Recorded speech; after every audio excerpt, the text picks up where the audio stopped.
Boston Celtics 44-42. Hi again, everyone.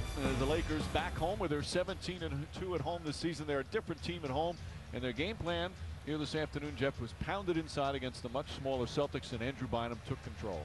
Yeah, 11 points, 10 rebounds in one half of play. And I really like it when he's ducking in. He's such a big target there, the dunk. And then this is where they're really hard to deal with, where Bryant brings the second defender, and even on the miss, he's able to tip the ball in and get second shots. And here's where he's grown: the post game, the patience, and the turnaround jumper. That's a day's work already in just one half. Now, Bynum limped off at the end. We'll have more on that later, but he's going to start the third quarter. Meanwhile, for the Celtics, what an awful start, but a terrific turnaround in that second period. Yeah, and they played so much better offensively, sharing the ball and running their stuff. Our AT&T court vision. And anytime you're talking about Celtics court vision, you start with Rajon Rondo. He had to lose the shades, but he didn't lose his game. Here, finding Bass as he drives to the rim, and then pushing in transition, finding Pierce for the layup. But it's not always when he has the ball. Here, he recognizes the wide open Brandon Bass, who knocks in his patented mid-range jumper. Look at that, 11 assists, 58% shooting in that second quarter. Nice turnaround from the Boston Celtics, and that's with Pierce 2 for 11, Ray Allen 1 for 4, as we check in with Lisa. Hey, Mike White just spoke to Doc Rivers, and he said after that horrid first quarter, he said we just snapped out of playing that hero ball, and we actually started running our stuff. And he said the ball moved, and that allowed us to play defense, because while we were scoring, we were able to get back defensively because they were getting the ball out of the basket. Now, as for slowing down Andrew Bynum, he said, look, they're just bigger than us. Either Andrew or Pau Gasol, they're going to have big games. Our job is just to try to slow down Kobe Bryant and not let the rest of the guys hurt us too badly. An update on Andrew Bynum. We saw him limp to the locker room at the end of the first half. We're told it's a bruised right knee, and as you can see, he's back in the game, giving it a go. Mike. All right, thank you, Lisa. Bryant, by the way, that first half, 4 of 11. He had 4 turnovers, 10 points. Fisher steps up into that three, knocks it down. Second field goal for Fisher. I like how the point guards of the Lakers are playing today offensively. Very aggressive. Blake driving the ball. Fisher ready to shoot the ball when Bryant faces the double team. Allen, wild pass. Brandon Bass. Bass again starting at the power forward. Kevin Garnett at the center with all the injuries. And no Chris Wilcox. No Jermaine O'Neal. Wilcox, by the way, went for a checkup and had some heart irregularities. Went to his own doctors. Pierce comes out with a steal. A 2-on-1 break for the Celtics the other way. Pierce to Rondo, and Rondo lays it in. And they just want to do some further tests before they clear him to come back and play. It doesn't look like he's going to play certainly in the next week or so. That's a damaging blow to the Celtics, already short-handed up front. Jermaine O'Neal, all sorts of problems with wrists and knees. Bryant shot won't go. So an undersized Celtic team. As we mentioned at the top, this begins an 8-game road trip for the Celtics. 8 games in 13 days. The NCAA tournament's going to be at the TD Garden, so an extra long trip as Bryant fouls Pierce. He got an easy to begin the trip. They don't have to go anywhere but tomorrow night's game against the Clippers. Then it's also beneficial. Golden State and Sacramento so close to each other. And it gets harder. Denver, Atlanta, Milwaukee, and Philadelphia. That back-to-back when you fly from the West Coast to Denver is brutal, because the airport in Denver is like 4 hours away from downtown Denver. It certainly seems like that. Bass in the steal and a nice feed to Rondo. You usually get in about 4 to 5 a.m. when you travel from West to Denver. They might as well just give Denver that one. And the Boston Celtics, after trailing by 15 in the first quarter, have their first lead of the afternoon.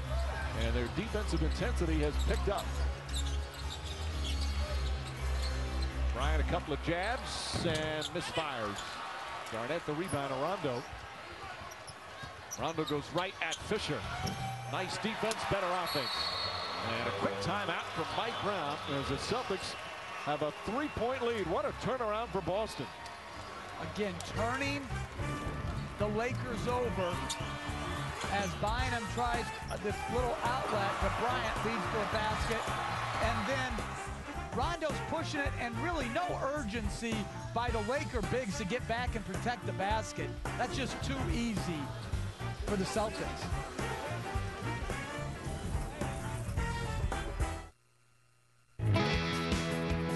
If I knew it would be as long as it was, I would try to play for actually professional football. I think I'm a pretty good athlete. I'm pretty blessed and talented, but I'm not going to say it's an easy job that I could have just went out there and did anything, but I would definitely give it a shot. I was actually serious. I talked to Coach Belichick about it, but I had a contract already for the Celtics, and it wouldn't have worked out. He was serious, and Belichick told him he could come on out, but Rondo checked with his agent, and according to his contract, no, you're getting $55 million from the Celtics. We can't take a chance. But he was, from all reports, talking to people growing up in Louisville, he was a terrific high school quarterback. Now, he wouldn't have been a quarterback, but he said he thinks he could be a very good NFL receiver. Well, comes across the middle, and Troy Polamalu introduces himself. I don't know if you have what it takes to be an NFL receiver. Well, we've seen him. I mean, the Houston Texans, Daniel Manning would say, hello. What would he say? Hello. Nice to meet you. Rondo he's a tough dude. We've seen him get whacked on the court and keep playing. I wonder where Tom Brady thinks Peyton Manning's going to end up. Probably out of his division, I would think he would hope. I would think most people hope he's out of their division. I'm sure you have your thoughts on that. By the way, could you have had a classier exit at Pearson, was at 3, than Peyton Manning had? I mean, that guy is class personified. That whole family is class personified. No surprise there. Meanwhile, the Celtics up by 5. We're 3.5 gone by here in the third. A 20-point turnaround. Remember, they trailed by 15 in the first half. Fisher, the extra pass. Meta world peace. Knocks down the 3. His second three-pointer of the game. And the Lakers needed that.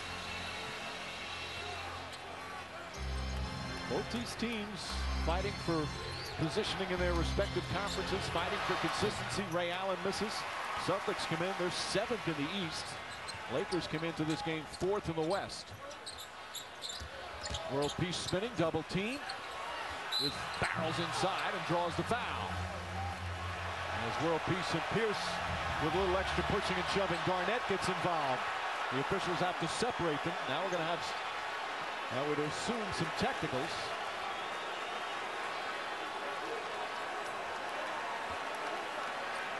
Well, when you play so many big playoff games, you get involved in some bad blood once in a while. There's a lot of the same players on each team from the 2 times they faced each other in the NBA Finals. World Peace has got a technical, and I believe Garnett.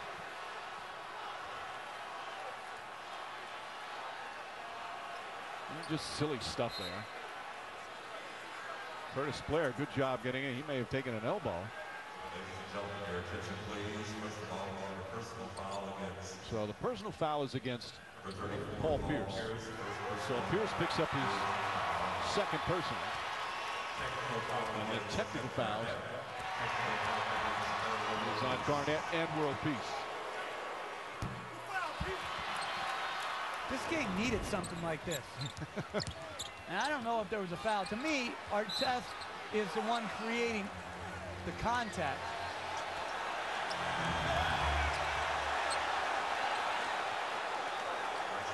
No, Garnett and World Peace, the double taker.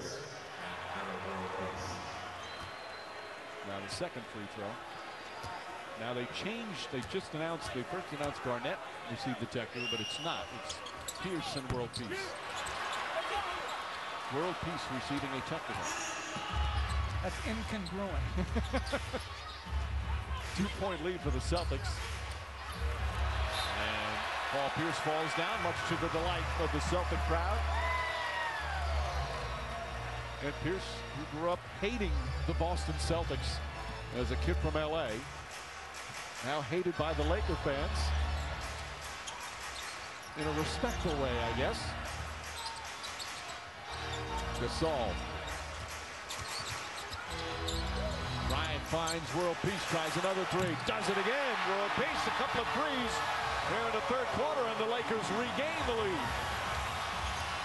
When he makes his timely perimeter shots, they can score enough to play with anybody. Rondo. Nice fluid jump shot there. Rondo's got 18. And 8 of them here in this third period.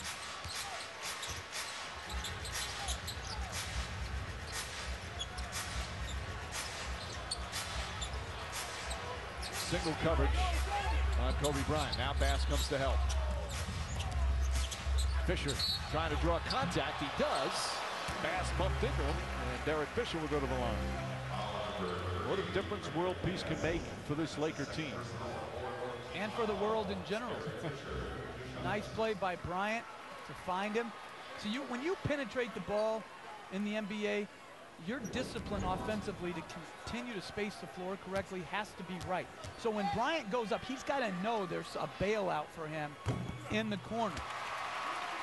And World Peace does a good job of, as that penetration occurs, about respacing to the corner and then knocking it in.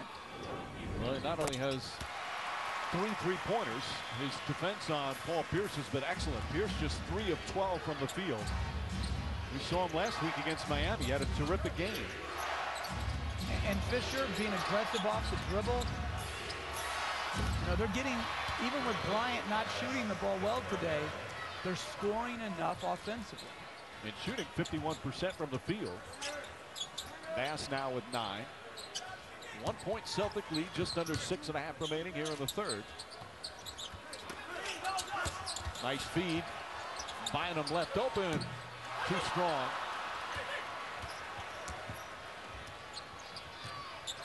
Rondo, he's been aggressive right from the opening tip. Bass drives on Bynum. Knocked out of bounds. 12 to shoot. Steensma will check back in for the Celtics. Our NBA National Television Big Board. Special Monday night doubleheader on ESPN tomorrow night. Knicks and Bulls from Chicago. Celtics will be right back here to play the Clippers. Tuesday NBA TV. An all Florida battle. And then next Monday TNT. Chicago, Orlando, Dallas, and Denver. And a foul call on offensive foul call against the Celtics. Doc Rivers doesn't like the call. By the way, Jeff, just in seeing all the the various teams from the West, obviously Oklahoma City has played the best so far. But are they that much better than anybody else, or is it just going to be a wide open, wild playoff? I think they are that much better. I think they know their game. But in a playoff series, if the Lakers get this type of production out of World Peace, Fisher and Blake, they can play with anybody. I mean, their size can be that dominant, and if Bryant gets on a roll, and San Antonio's got a, with Ginobili back, they can play with anybody. So I think Oklahoma City is certainly better. They've shown that. But any of those top 4 or 5 teams, you could make a case, could figure it out and win it. And if Dallas could get the Lamar Odom but you know what? last year, it's too long gone. You think so? I do. They're injured. There's no edge. And Odom, for whatever, I don't know what he's going through, but there's no way Dallas loses Tyson Chandler, who was so important, and Lamar Odom not playing well, them to roll through the West. World Peace with the steal. Schemes a bad pass. World Peace throws it down. Big third quarter for World Peace. 10 of his 13 points, and the Lakers back up by 3. He's doing it at both ends of the floor.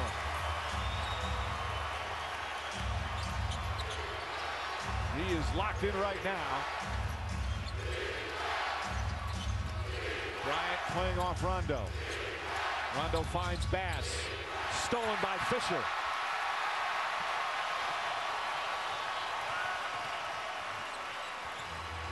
Celtics 5 of their 10